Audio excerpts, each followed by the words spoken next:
Hey guys, welcome to the Female Passion Project podcast. So for this channel, I'm gonna be sometimes doing a 2-in-1 where I record a YouTube video as well as a podcast episode. So I think I'm gonna be turning this into a podcast. I'm not sure yet, but if I do, then you could listen to it on Spotify, on Apple Podcasts, on Stitcher, on all the podcast streaming apps under the Female Passion Project podcast. Today, I'm going to be talking about everything in relation to bringing on my first paying client. And yes, I brought in my first paying client in December, and oh my god, the amount of emotion I felt, but excitement and nervousness, it's all real life and it's a big deal. Even though I didn't get paid that much, it was still a step forward from not getting paid at all. Before that, I was working for free. I offered to practice my marketing services essentially with a retreat space here in Chiang Mai, but working for free actually built me the confidence to then offer this as a service to clients that want to pay.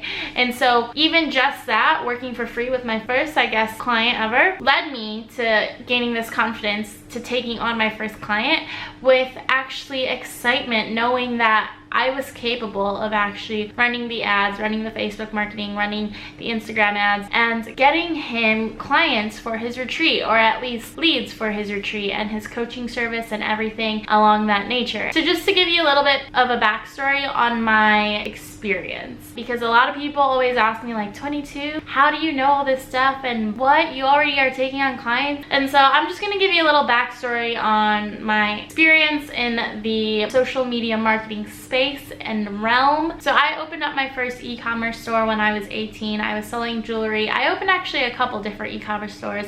There was one where I was selling jewelry, there was one where I was drop shipping items, and then there was one where I was printing on shirts at a t-shirt company and then drop shipping from that company. And so with all those 3 different stores, I was running Facebook ads for them, reaching out to social media influencers, running Instagram ads for them, and along that line got a lot of exposure running Facebook ads, creating video ads, writing ad copy, and everything along that nature. And so that experience for me led me down the route of, oh, I really like marketing. It ended up in me majoring in marketing, and I had a lot of experience doing it. I got a digital marketing internship after that. And then actually when I was 19, I was gonna try this whole social media marketing agency thing for the first time. And granted, I had no experience doing this. The only experience I had running Facebook ads was running it for those e-commerce stores. But I was reaching out to chiropractors and dentists to run ads for them, run Facebook ads for them, and it was really nerve-wracking. Imagine being 19 in college, having no idea what you want to do, and then telling this chiropractor that's middle-aged that you know how to change his business. And so that fear in me actually led me to then not performing at the best possible ability that I could. And it really affected how it performed. But I mean, the first client I took on, I said, hey, there's zero risk on your end. I will provide my services for free. Essentially what I want to do is use your ad spend budget to test if I'm capable of doing this. What ended up happening was I ran a couple Facebook ads for workshops, which first of all has no connection to chiropractor services. So it actually was quite difficult running those ads because it was like a how to not get sick in the winter workshop. And that was what the client wanted me to run. They were like, okay, I'm offering this workshop. If I get people to come into this workshop, then at the workshop, then I could sell them towards my chiropractor services. But do you see the disconnect? That is like going all the way to Asia to get to South America from Chicago, right? It doesn't make sense. And so because I was new, I was like, okay, this is what the client wants. I'm just gonna do it. And then it actually ended up in the ads not performing well and nothing actually ended up happening. We decided to part ways. And that scenario actually, I think, affected how much I thought I was capable of doing it again. Because I know in the past, I had ads that didn't perform. And so then there was this fear of me that it was going to happen again, and I let it affect me where I was underestimating my ability of actually running the ads and running the social media marketing. So fast forward 3 years, I moved to Asia,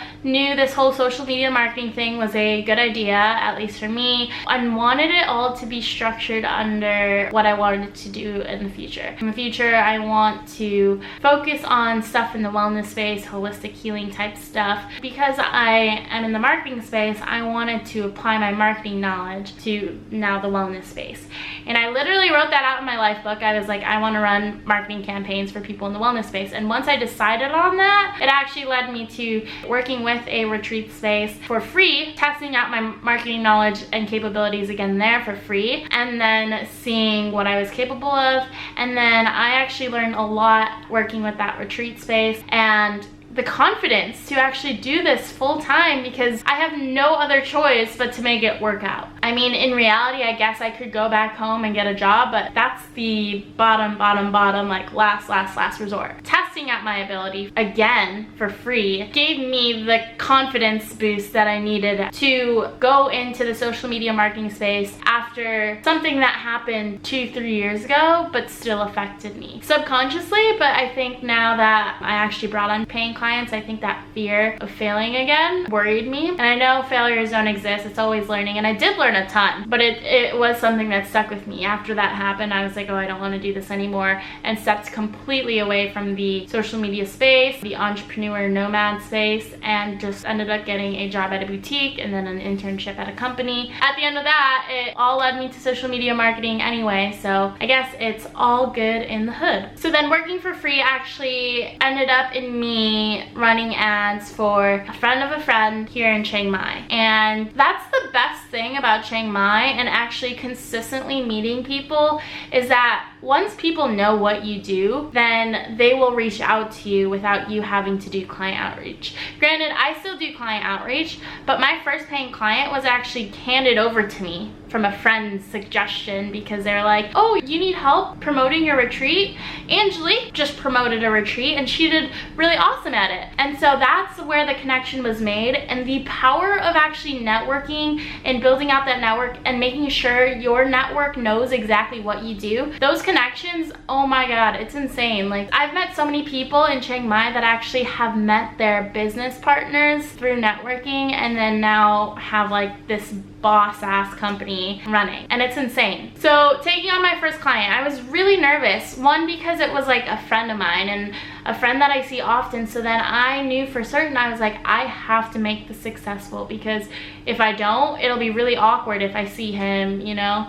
And there was still that fear in me. It was like excitement, but nervousness, but there was still fear, but like happiness, because I was like, oh my god, I just spent the past 6 months in Asia trying to make something work, and now I'm getting my first paying client. So that fear that was inside me is something that I think rooted from failing in the past doing the exact same thing. But you can't succeed until you fail a ton of times. So that failure for me, I think, was definitely a learning experience, but then also made sure that I actually put in extra amount of effort to make this work, because I knew in the past it didn't work, and it ended up in me being scared. It ended up in me completely moving away from the space, and here I am back in the space. So I needed to make sure it worked out this time, and it did. That fear of something going wrong is something you can't control. So fear will always exist, but you can never control the outcome. No matter how experienced you are, there might still be a client you take on and it just doesn't work out. Ads don't work, a partnership doesn't work, something doesn't go right. And you need to understand that you cannot control every single situation. So the only thing you can control is being completely 100% transparent with your client from the beginning.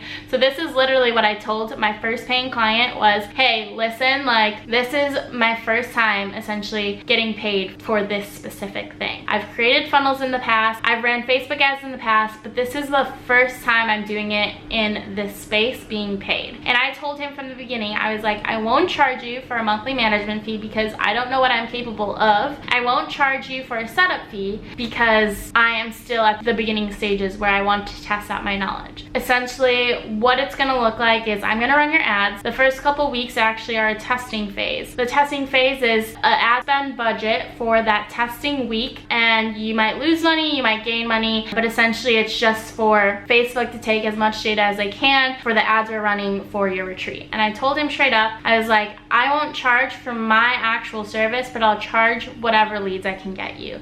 So the only way he would have to pay me is if I actually got him results. So that kind of gave me a security blanket and made sure that if I wasn't performing, then the client wasn't losing money, you know? And for me, that was the best way to gain the confidence to then go forward and then now know how much I need to charge for a setup fee, how much I need to charge for a monthly management fee, and getting an understanding of the costs around that. Because when you're first starting off, I think most people undervalue how much they're worth. And so once you actually work with a client, then you could kind of structure how much you get paid around that and then learn from that. I mean, you can't overvalue yourself from the beginning and then not perform. Originally, I was like, oh, maybe I should charge like $1,000 for a monthly management fee. But realistically, it doesn't make sense. They're paying me more than they're paying for ad spend, right? It didn't make sense. And so that was the only thing that made sense in my mind, where I was like, okay, I will only charge you per lead. And essentially that's what ended up happening, is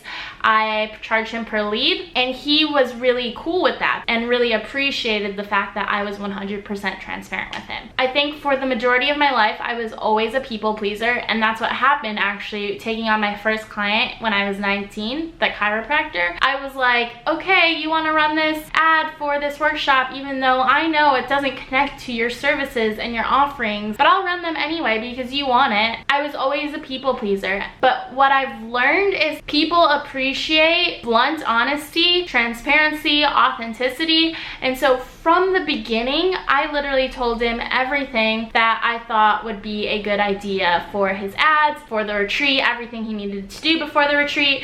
And he would show me some of the websites, the ad copy, some of the events he's already created. And I told him my honest opinion about, hey, this is really amazing, but no one's going to read this. And then offering constructive criticism on how he can make it better. Because being in this space, being the social media marketer that I am, clients see you as the authority. They're coming to you for help because you have the knowledge. And so you have to make it seem like you have the knowledge. And I think if you are working in this space and somehow you do have the knowledge, you just don't think you have the knowledge, if that makes sense. So I needed to make sure and make it clear that I was the expert in this space. I'm gonna give you suggestions because this is, I think, what performs. And people appreciate that. I think a lot of times business owners or whoever you're running marketing campaigns for needs that blunt honesty, like, hey, you're trying that, that's awesome, but it's not going to work. And that confidence in you shows a lot, and it tells a lot to the client that is now paying you, like, oh wow, she's being 100% honest with me, she is not sugarcoating anything, and I really appreciate that. And that's exactly what he told me actually pretty often. He's like, wow, that's so straightforward, thanks so much for telling me that, I will change that right now, you're right. Like, and it ended up being awesome, you know? And so actually offering suggestions and constructive criticism over people pleasing is so essential, because you either risk pleasing a person versus losing a client money. And obviously losing a client money weighs way more than making them upset or sad or whatever they might feel if you might hurt their feelings. But being honest and transparent and knowing that what you think matters, and also what you think matters to your client. So then after I essentially laid out the bare bones of what to expect while working with me, I essentially told him everything from the front, like what the funnel would look like, what the ad would look like. I made a mock ad, mock funnel, and sent it to him before I even created the ad. And that was really fun. And it took a lot of work because one, it was one of my first times back in Facebook Ad Manager, which I haven't done in like a while. I mean, I did it for the retreat space that I was working with for free, but I still was kind of getting warmed up in there. And so writing the ad copy, creating the ad, creating the video, that was so much fun for me, because I knew in the back of my mind, this client is going to be paying me for whatever output I produce. And so I need to make this the best possible ad that I can, so that the more it performs, the more I get paid. And you see where that incentive kind of weighs out. It's like you have no choice but to succeed because you now have payment on the line. It's like you're working for your money, and it's not like they're just paying you just to pay you. And so that incentive for me actually made me make sure that I was looking for all these segments that I could target. So that incentive for payment actually encouraged me to figure out a way to make the ads perform the best, to see which audiences are performing the best, which ad copies are performing the best, which videos and images are working the best. And so making sure that there's an incentive that leads you to now making sure you succeed. That's exactly what happened. Is I was consistently checking the ads, I was consistently checking up on the leads and seeing what was coming in and sending my client every single thing that went across my mind as soon as it came across. Like, I didn't want to sugarcoat anything. I literally sent him a message every time something came up, whether a lead came in, whether